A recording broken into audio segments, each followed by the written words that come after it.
Hi everyone, and welcome back to Cardiac Radio for Teens. As most of you know by now, I'm Bia, and Cardiac Radio for Teens is a radio show where teens can talk to teens and learn about Spiritist concepts and teachings while putting it in our own language that we use in day-to-day lives. Because a lot of times when we try to understand things in Spiritism, or we try to read off a book or talk to an adult, they use complicated words or stuff that we just don't quite understand yet, or we don't think we understand it because it's so complicated. So hopefully, teens talking to teens, we can put it in our own words and help us to better understand it.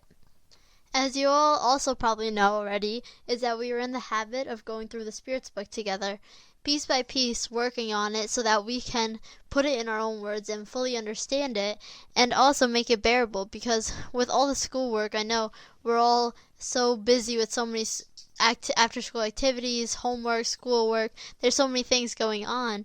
So hopefully just doing it half hour each week will make it bearable, and we'll be able to understand it and take what we stood this week throughout the rest of our week and learn from it.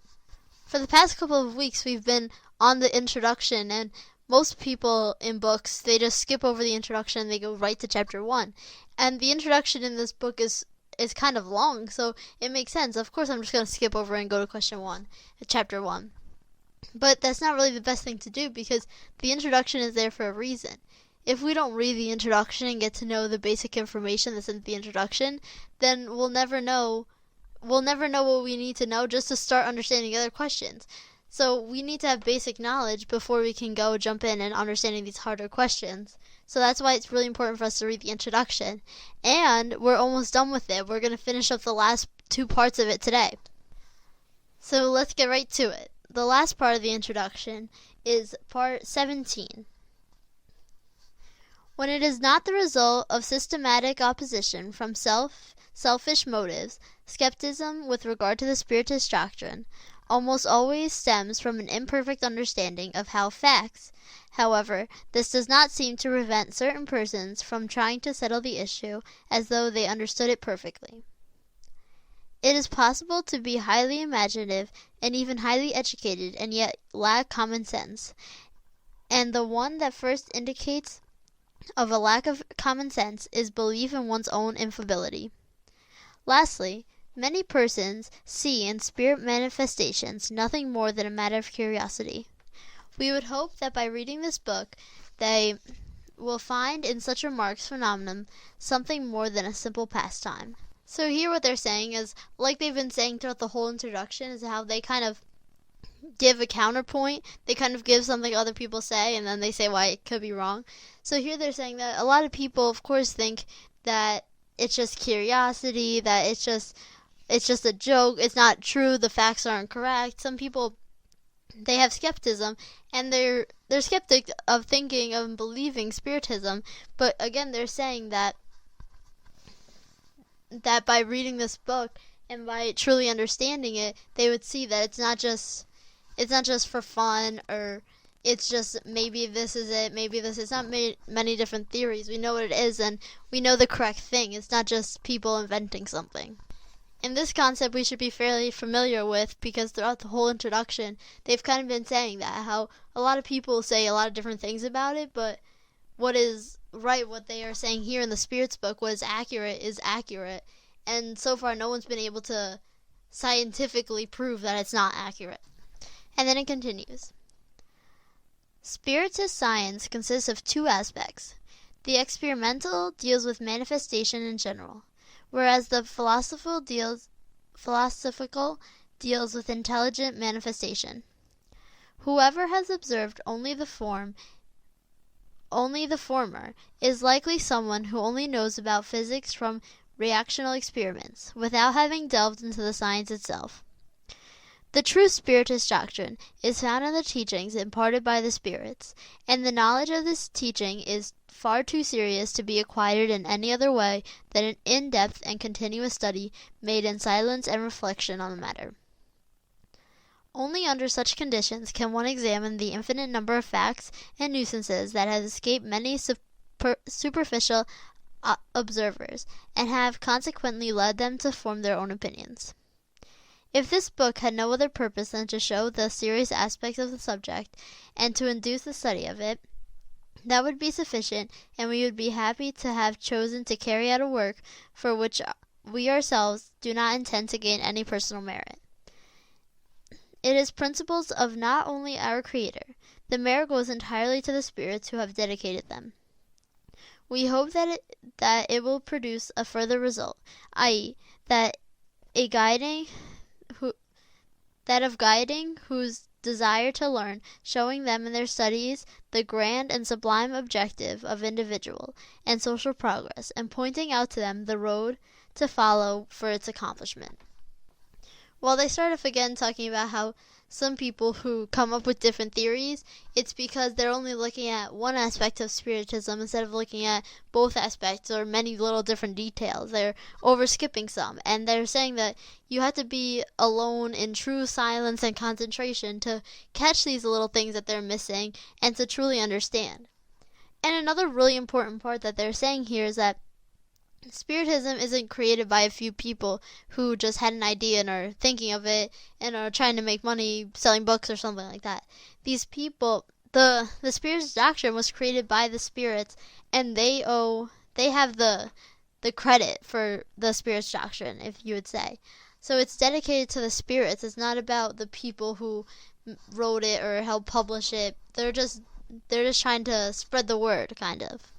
And this kind of relates back to one of Jesus' teachings, which is that you can't pay someone to pray for you, because then it's not a true prayer, or you can't pay someone to do something good or bribe them to help you, to pray for you, because then it's not sincere. It's not truly. If you do community service but you get paid for it, or you're expecting something in return, then you're not really just doing it out of the good of your heart. You're doing it for something. So it's kind of the same thing. The people who are helping this book become a book and are helping it be aware, they're not trying to receive money or to get their name out there. They're just trying to help for the good intention of helping, because if it's not for the good intention of helping, then what does it really matter? And then it continues. We will conclude with a final consideration. In their probing of outer space, astronomers discovered among the scattered celestial bodies unexplainable vacant spots that did not seem to abide by the laws of the whole. They therefore speculated that such vacant spots were occupied in bodies that have escaped previous observation. In addition, they observed certain effects, those whose cause was unknown to them, and they said to themselves, there must be a world there, because such a gap should not exist, because such an effect must have a cause. Then, by judging the cause by the effects, they were able to calculate the orbital elements, and later the facts appeared, proving their predictions. Let us apply this same reasoning to another order of ideas. If we were to observe the series of living beings in nature, we would realize that they form an unending chain of continuity from raw matter up to the most intelligent human being. But between human being and God, at the alpha and omega of all things, what a huge gap there would seem to be. Would it be reasonable to suppose that humans are the final link in this chain, that they are transcendent without transition, the distance that separates them from the infinite? Reason tells that there must be other links between humans and gods, just as reasons those astronomers that amongst the worlds they already knew there had to be others. What other philosophy has filled that huge gap? Spiritism shows that it is filled with beings of a category of the invisible world, and that these beings are none other than the spirits of humans, in the different degrees leading to perfection. Thus, everything is linked together. Everything forms a chain from the alpha to the omega. You, who deny the existence of spirits, go ahead and try and fill the gap they occupy. You who laugh at them, go ahead and dare to laugh at the work of God and the divine imponence. Allan Kardec. So that was the last section of the introduction, so let's just break that up because they kind of said a lot. So here, they first started off with an example talking about astronomers and how when they were first looking, studying the sky and all like the planets and the bodies and stuff like that, they found vacant spots, and they were like, well, there has to be something. Maybe it was another planet, because they already knew that there was more planets, so it couldn't just be the ones they saw. So they concluded that, okay, there must be other planets or other beings. And then orbital elements, as I said. And then they compare this to now and saying, so if there must be links between like Earth and Pluto and other planets and other celestial bodies and other objects in space, if there must be links to them, how come humans are directly connected, linked to God? Because say first we start off, the plants are connected to the bacteria, and the bacteria are connected to a little animal, and then a bigger animal, and then humans, and that's just really simplified. But if we were all connected like that, how come humans are the last link to God? Because there seems to be such a huge hole right there. So there has to be other links, other things to fill that in, and that's what they're saying is spirits in the invisible world. And they say that they kind of challenge at the end, saying that if you don't believe it, go ahead and try and prove that it's wrong. And so far people haven't been able to, which shows the trueness of the statement. So now we have finished the introduction, and there's one little other introduction part, which is called the prolegomena. Excuse me if I said that all wrong, but that means that it's the critical or discursive intro to the book. So it's like another little short introduction. And this one actually is short. And so we'll read that now. Phenomena that escapes the law of ordinary science are manifesting everywhere, and are revealing the action of a free and intelligent will as their cause. Reason tells us that an intelligent effect must have an intelligent force as its cause, and the fact that shows this, that this force can communicate with human beings through physical means. When questioned about its nature, this force has declared itself to belong to the world of spirit beings who have divested themselves of the human corporeal envelope. In this way, the doctrine of the spirits has been revealed. Communication between the spirit's world and the corporeal world belong to nature itself, and there is nothing supernatural about them. That is why we have found traces of such communications among all cultures and throughout history. Nowadays, they are commonplace and obvious to the whole world. Let's just break down these few quick statements that they were saying. So one, they're saying that phenomenon escapes the law of ordinary science, which makes sense because that's why it's a phenomena, right? It's not normal. So when people try to get a phenomena and explain it by ordinary science, that's obviously not the right path to be taking. And they also say that reason tells us that intelligent effects must have an intelligent force. So since we're getting intelligent answers and all this intelligent stuff, there must be something intelligent backing up all of this. And then it also continues to say that the communications of the spirit world and the corporeal world, they've been known throughout all of history. It's just been in different ways. It's been people in ancient cultures talking to their gods, or people talking to the devil per se. Maybe it was a ignorant spirit who's just trying to have fun. So it's been recorded throughout history all this time, but it's just been a few different ways, but it's basically the same thing. The spirits have announced that the time appointed by the providence for universal manifestation has now come, and that as ministers of God and agents of the divine will, their mission is to instruct and enlighten men and women, opening a new era for regeneration of humankind. This book is a compilation of their teachings. It has been written at the order and under the dictation of high-order spirits in order to establish the basis of rational philosophy free from the prejudice of preconceived notions. It does not contain anything that is not expressed of their thoughts and that has not been submitted for their approval. The order and methodical arrangement of the contents, as well as the textual comments and the form of some parts of the redaction, are the only aspects contributed by the ones who receive the mission of publishing it. So here they're saying, once again, how we talked about before, how it's all from the spirits. They're saying again that this book is compiled of what the spirits say, what the spirits teach us. So everything that's written in it, every little thing, the spirits rather, most of it they said themselves, but if it was a side comment written by Allan Kardec, then they approved of it. They didn't just let him write whatever side comment he wanted it. So it's all approved, so it's basically all made by the spirits and what they teach us. Among the number of spirits who have taken part in accomplishing this task, there are many who have lived at one time or another upon the earth, where they proclaimed and practiced virtue and wisdom. Others do not bear the name of any progenitor whose memory history keeps alive, but their elevated status is arrested by the purity of their doctrine and their unity with those who bear venerate names.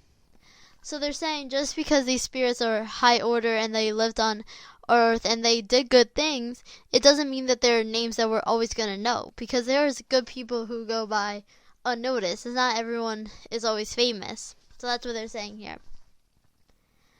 Following are the written terms received but through several mediums, and in which the spirits have given us a mission of preparing this book. This is a quote now. Be zealous and persevering in this work you have undertaken with our assistance, for this work is ours. In it we have laid the foundation of the new edification destined to some day unite all humankind in one and the same sentiment of love and charity. However, before you publish it, we will review it together to make sure of all the details. So right there, the quotation keeps continuing on, but that shows the beginning little passage of it, and it's saying how the work is ours. It's the spirits, most of, but they're sharing it with us, and they're hoping that to unite all humans with it. They're not trying to be better than one another. They're trying to just unite and come together for love and charity. And they're also saying how, although you're helping us with it and it's ours, we're going to review everything you say before you publish it. And then it continues.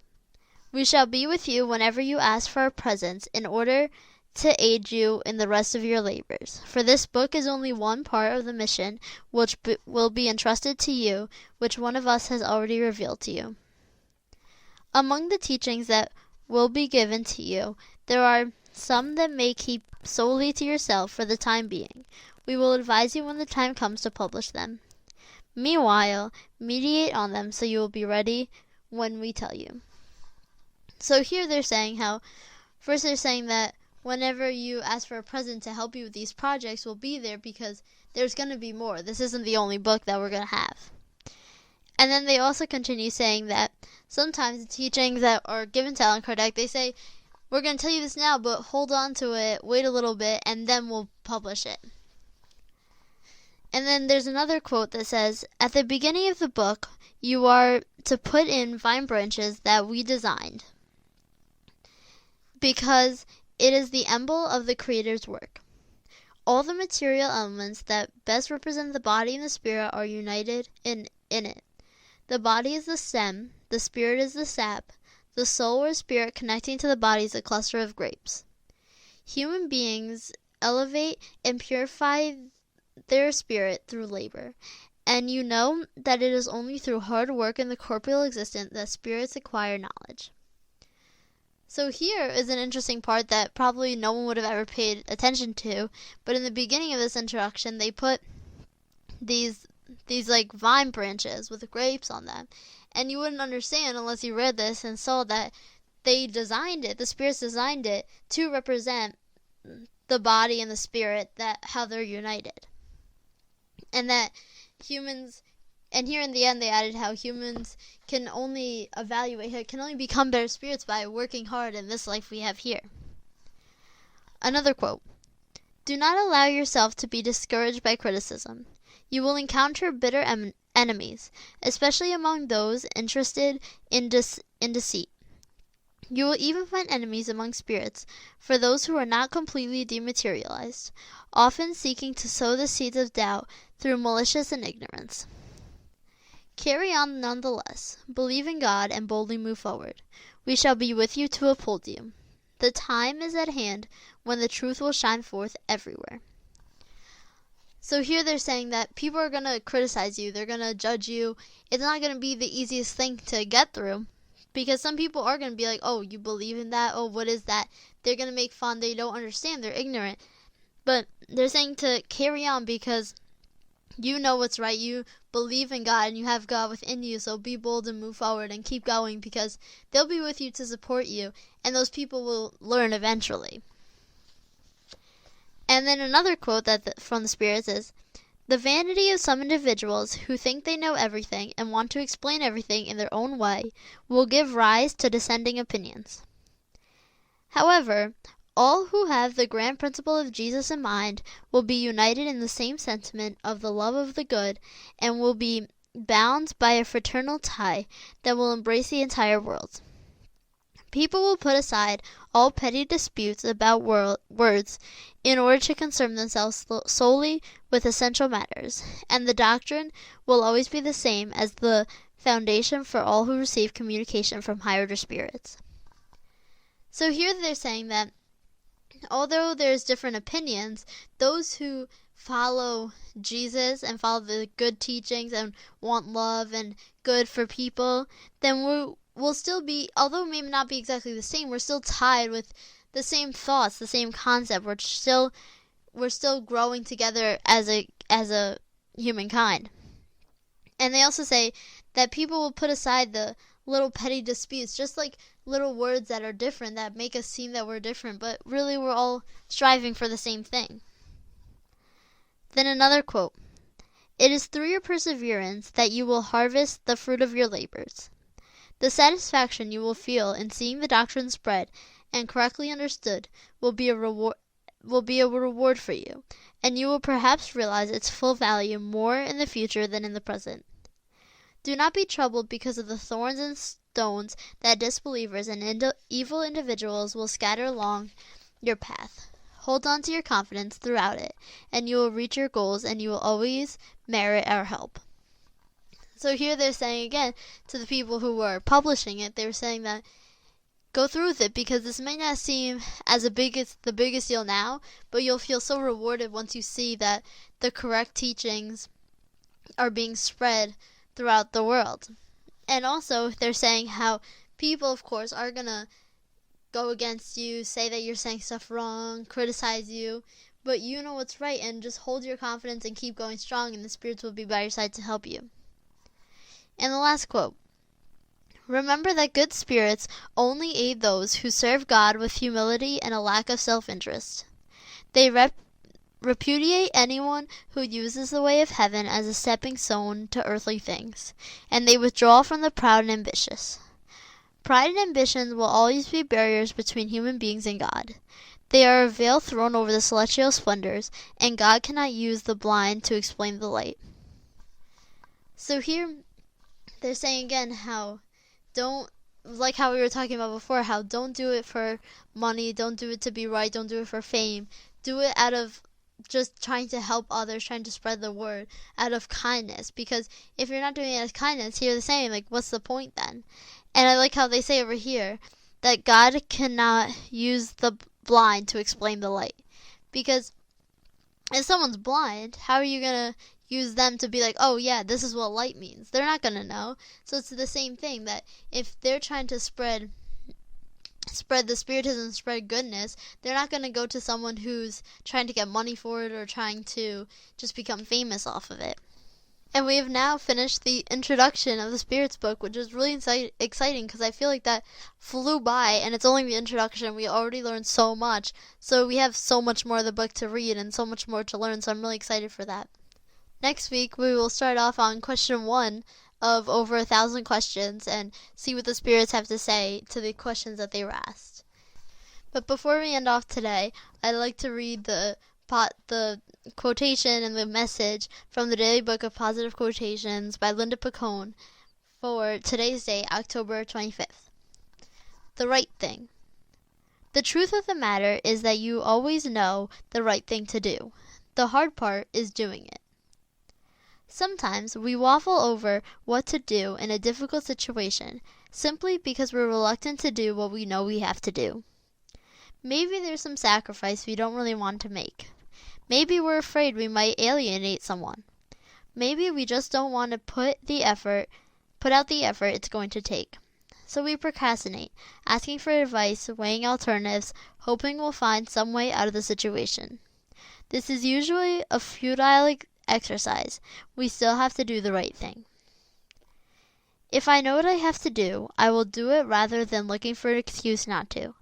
The satisfaction of knowing I've lived up to my own values will be worth any discomfort I might experience. So hopefully we can take what we learned today and take that message with us throughout the rest of our week. And the next time we meet, it'll already be November, which is crazy. This year has been flying by, and we're almost on the 30th Cardiac Radio show for teens. And that's crazy, and thank you all for listening. If at all you have any questions, comments, or concerns, feel free to contact me at cardiacradioforteens@gmail.com, and I'll get back to you right away. I'm Bia. Thank you all for listening. This has been Cardiac Radio for Teens. Thank you all for listening.